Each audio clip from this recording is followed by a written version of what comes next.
Hello, welcome back to Yathra's kitchen. എന്തൊക്കെയുണ്ട് വിശേഷങ്ങൾ? ഇന്നുണ്ടല്ലോ എന്തെങ്കിലും ഒന്ന് കഴിക്കാൻ തോന്നിയിട്ടോ. അപ്പോൾ പിന്നെ എന്താ ഉണ്ടാക്കണേന്ന് ഓർത്ത് നോക്കിയപ്പോൾ ഉണ്ടല്ലോ ഇവിടെ കുറച്ച് ബ്രെഡ് ഇരിക്കുന്നുണ്ടായിരുന്നു. എന്നാൽ പിന്നെ എന്തോ ആവട്ടെ, ബ്രെഡ് എടുക്കാമെന്ന് വെച്ചു. അങ്ങനെ ബ്രെഡ് ഇരുന്ന് നോക്കിയപ്പോഴാണ് വേറെ കുറച്ച് സാധനങ്ങളും കൂടി ഉണ്ടായിരുന്നു. എന്നാൽ പിന്നെ അതൊക്കെ വെച്ചിട്ട് നമുക്കൊരു തട്ടിക്കൂട്ട് സംഭവം ഉണ്ടാക്കാന്നേ. അപ്പോൾ ഇതാ കുറച്ച് ബ്രെഡ് എടുത്തിട്ടുണ്ട്, ഒരു 5-6 ഉണ്ടായിരുന്നു കേട്ടോ.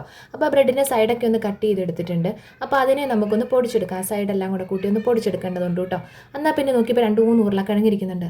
എന്നാൽ പിന്നെ അതിനെ ഒന്ന് വേവിച്ചെടുക്കാമെന്ന് വെച്ച് അതിനെ ഒന്ന് വേവിച്ചെടുത്തു.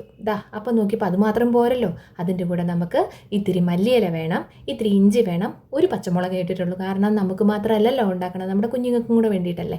പിന്നെ പോരാത്തതിൻ്റെ ഒരു സവോളയും കൂടി എടുത്തിട്ടുണ്ട് കേട്ടോ. അപ്പോൾ ഇതെല്ലാം കൂടെ അതിൻ്റെ അകത്തോട്ട് ഇട്ടിട്ടേ കുറച്ച് ഉപ്പും കൂടി ഇട്ട് കൊടുത്തിട്ടുണ്ട്. വേറെ ഒന്നും വേണ്ട കേട്ടോ നമുക്ക്. അപ്പോൾ ആ കുറച്ച് ഉപ്പും കൂടി ഇട്ട് കൊടുത്തിട്ട് നന്നായിട്ട് ഉടച്ചെടുത്തു. ഈ ഉരുളക്കിഴങ്ങ് ആദ്യം ഉടയ്ക്കേണ്ട കാര്യമൊന്നുമില്ലായിരുന്നു. എന്നാ ചെയ്തെന്ന് അറിയാവോ?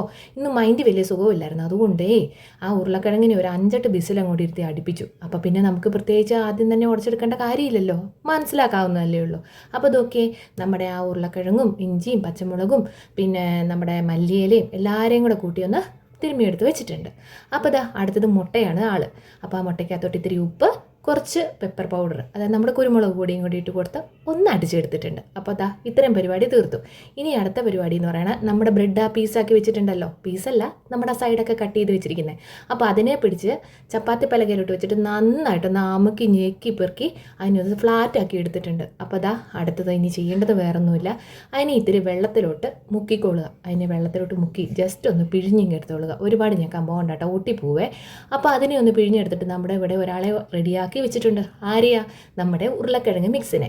അപ്പോൾ അതെല്ലാം കൂടെ അതിൻ്റെ അകത്തോട്ട് വെച്ചിട്ടുണ്ടല്ലോ. നോക്കിയപ്പോൾ ഇത്തിരി വലുതായിരുന്നു, അതിനുള്ള വഴി പുറകെ വരുന്നുണ്ട് കേട്ടോ. അപ്പോൾ ഈ ബ്രെഡിനെ നമ്മൾ അങ്ങോട്ടും ഇങ്ങോട്ടും കൂടെ വെച്ചിട്ടുണ്ടല്ലോ, ഈ ഉരുളക്കിഴങ്ങ് മിക്സ് അതിൻ്റെ അകത്തോട്ട് വെച്ചിട്ട് നല്ല നീട്ടത്തിൽ അങ്ങ് എടുത്ത് റെഡിയാക്കി വെച്ചു. പക്ഷേ നീട്ടത്തിൽ വെക്കുന്നത് ശരിക്കും പറഞ്ഞാൽ നഷ്ടമാണ്, എണ്ണം കുറഞ്ഞു പോകും. എണ്ണത്തിനാണല്ലോ കണക്ക്.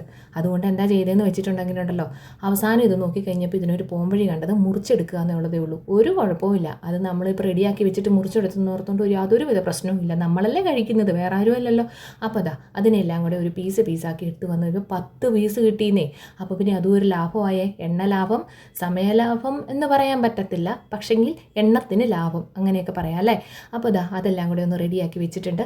ഇനിയിപ്പം ഈ പീസാക്കി വെച്ചിരിക്കുന്ന എല്ലാവരെയും കൂടെ ആ മുട്ട നമ്മളൊന്ന് മിക്സ് ചെയ്ത് വെച്ചിട്ടുണ്ടായിരുന്നല്ലോ, ആ മുട്ടയ്ക്കകത്തോട്ട് മുക്കിക്കൊള്ളുക, നമ്മുടെ ബ്രെഡിൻ്റെ ക്രംബിൾസിൻ്റെ അകത്തോട്ട് മുക്കിക്കൊള്ളുക, മാറ്റി വെച്ചുകൊള്ളുക. ഇതിങ്ങനെ തുടർന്നുകൊണ്ടിരിക്കുക. അങ്ങനെ 10 പീസും നമ്മൾ മാറ്റി വെച്ചുകൊണ്ടിരുന്നോളുക. അപ്പോൾ ഇതെല്ലാം കൂടെ റെഡിയാക്കി വന്നപ്പോൾ ഉണ്ടല്ലോ, ബാക്കി നമ്മുടെ കയ്യിൽ കുറച്ച് ഉരുളക്കിഴങ്ങ് ആ മിക്സൊക്കെ ഉണ്ടായിരുന്നു കേട്ടോ. മുട്ടയുടെ മിക്സ് അങ്ങനെ പറയാനില്ലായിരുന്നു. അപ്പോൾ ഈ ഉരുളക്കിഴങ്ങ് മിക്സ് എന്ത് ചെയ്തു? ചോറുണ്ടില്ലായിരുന്നേ. അപ്പോൾ ഇത്തിരി നേരത്തെ ഉണ്ടാക്കി വെച്ചാൽ വൈകിട്ടത്തിന് വേണ്ടിയിട്ടാണല്ലോ. അപ്പോൾ ആ ചോറുണ്ട കൂട്ടത്തിൽ ആ ഉരുളക്കിഴങ്ങിൻ്റെ മിക്സും കൂടെ കൂട്ടി അങ്ങ് കഴിച്ചു. എന്നാ രുചിയാണെന്നറിയാവോ? ഒരിക്കലും ഒന്ന് നോക്കണം കേട്ടോ, അങ്ങനെ ചോറിനാനായിട്ട്. ഇഷ്ടമുള്ളവർക്ക് മാത്രമേ ഉള്ളൂ കേട്ടോ. അപ്പോൾ നമ്മുടെ സ്നാക്സ് റെഡിയാക്കാനുള്ള പരിപാടിയൊക്കെ ആയിട്ടുണ്ട് കേട്ടോ. അപ്പോൾ നമ്മളീ പറഞ്ഞുകൊണ്ടിരുന്ന സമയത്തെ നമ്മുടെ കടായി ഒന്ന് ചൂടായിട്ടുണ്ടായിരുന്നു, എണ്ണ ഒഴിച്ചു കൊടുത്തിട്ടുണ്ടായിരുന്നു. അപ്പോൾ നമ്മുടെ എന്താ പറയുക, നമ്മൾ ഉണ്ടാക്കി വെച്ചിരിക്കുന്ന സ്നാക്സ് അതിൻ്റെ അകത്തോട്ട് ഇട്ട് കൊടുത്തോളുക. എന്നിട്ടുണ്ടല്ലോ ഈ 1-2 സെക്കൻഡ് കഴിയുമ്പോൾ ഒരു കുഞ്ഞു സ്പൂൺ വെച്ചിട്ട് ജസ്റ്റ് ഒന്ന് തിരിച്ചിട്ട് കൊടുത്തോളുക. ആ ബ്രെഡ് ക്രാമ്പിൾസ് എന്താ പറയുക, അതൊന്ന് ചെറുതായിട്ട് കരിഞ്ഞു പിടിക്കാൻ സാധ്യതയുണ്ട്. അതുകൊണ്ട് അപ്പോൾ ചെറുതായിട്ടൊന്ന് ഇളക്കി കൊടുത്തിട്ടാൽ മതിയാവും. വലിയ സ്പൂണൊന്നും ഉപയോഗിക്കേണ്ട കേട്ടോ. അപ്പോൾ ഇത് ഫ്രൈ ആയിക്കൊണ്ടിരിക്കുന്ന സമയത്തുണ്ടല്ലോ ചെറിയ പത പോലെ വരണുണ്ടാവും, മൈൻഡ് ചെയ്യേണ്ട. അത് മുട്ടയുടെയും കൂടെ ഉള്ളതുകൊണ്ടാണ് കേട്ടോ. എന്നാലും കുഴപ്പമൊന്നുമില്ല. അതൊക്കെ നമ്മളെടുത്ത് മാറ്റി വെച്ച് കഴിയുമ്പോൾ റെഡി ആയിക്കോളൂ കേട്ടോ. അപ്പോൾ നല്ല എളുപ്പമാണ്, നല്ല ടേസ്റ്റാണ്, യമ്മിയാണ്. ഒരിക്കലും ഒക്കെ ട്രൈ ചെയ്ത് നോക്കണം. എനിക്കറിയാം ഇതൊക്കെ നിങ്ങളൊക്കെ ട്രൈ ചെയ്ത് നോക്കുന്നുണ്ടെന്ന്. പക്ഷേ എല്ലാവരും ചെയ്യുന്നില്ല. എവിടെയെങ്കിലും ഒരു മുട്ടുസൂചിയുടെ ഒരു അളവിലെങ്കിലും എങ്ങോട്ടേലും മാറ്റം ഉണ്ടാവും. ശരിയല്ലേ പറഞ്ഞത്? എന്നാൽ പിന്നെ പോയി ഒരു കട്ടൻ ചായയൊക്കെ എടുത്ത് നല്ല അടിപൊളിയായിട്ട് ഇത്തിരി മുളക് വേണമെങ്കിൽ ഉപയോഗിക്കാം, അതല്ലെന്നുണ്ടെങ്കിൽ സോസ് ഉപയോഗിക്കാം, എങ്ങനെ വേണമെങ്കിലും ആവാം. അപ്പോൾ കട്ടൻ ചായയോ കട്ടൻ കാപ്പിയോ നല്ല പാൽ കാപ്പിയോ ഒക്കെ ഇട്ട് നല്ല ടേസ്റ്റോട് കൂടി ഇത് ആ ചൂടോടുകൂടി തന്നെ കഴിക്കാൻ കിട്ടുന്ന ഒരു സുഖമുണ്ടല്ലോ, അത് വേറൊന്ന്. എന്നാൽ പിന്നെ അങ്ങനെയല്ലേ. എന്നെങ്കിലേ ലൈക്കും ഷെയറും സബ്സ്ക്രൈബും കമൻറ്റും മറക്കണ്ട.